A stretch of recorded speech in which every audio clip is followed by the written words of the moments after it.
How's it going, everybody? It's Johnny Candido of Candido Training HQ, and today I'm going to talk about my plans for the near future in my training and a big announcement I have to make. The first one, I'll just get straight to it. My big announcement is that I will be competing in the 2014 IPF World Classic, which means it's a world meet for raw powerlifting.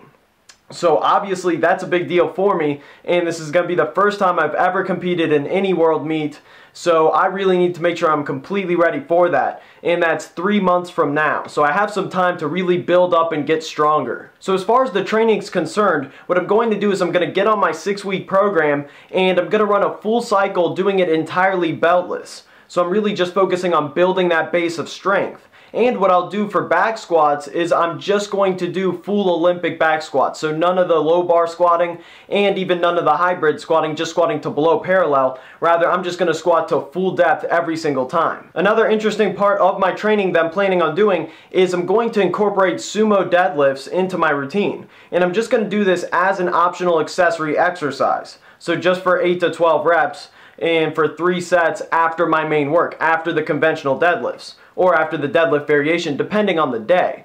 But the reason why I'm doing this is I just really want to build up, as I said, my base of strength, so I'm not really too worried about specific technique work right now, and I think that this is just something that's useful to learn, because maybe someday I might actually pull sumo in competition, I don't know, because what's happened is I really just never have tried it. Or at least I should say that I've never tried it before. You saw the footage, I just tried it for the first time in my life, and I have to say that I actually kind of like it. I think that this might be a strong position for me, and whatever is the strongest position is obviously what I'm going to go with come competitions. Also, of course, the training is just a small aspect of my adjustments I'm going to make, because as I said in that Arnold Classic video, really the big mistake I made was nutrition. So what I'm going to do now is I'm going to track my calories and track my protein intake every single day, as well as weigh myself every single morning. So the game plan is I actually want to gain 9 pounds over the next couple training cycles. So this should be pretty exciting. I'm going from 176 morning weight,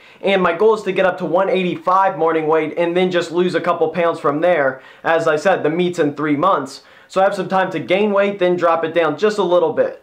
But the goal is to just really put on as much lean body mass as possible. Because another mistake I made coming up to the Arnold Classic was I just dropped my volume down a bit too much. I started really not doing accessory exercises that much, or just not focusing on them, and I think that just really hurt me. I just lost too much muscle mass. Alright guys, that's it. I'm extremely excited about this because personally I really don't like testing strength that much in powerlifting. It's just not as exciting to me to perform a 1-rep max. What I really enjoy is just building that base of strength and just really building lean body mass and just getting as strong as possible, so then I can work on whittling it down and then working on my 1-rep maxes leading up to competitions. Alright, so that's it guys. Make sure to like the video, support the channel, subscribe if you haven't already, and thanks for watching guys. Peace!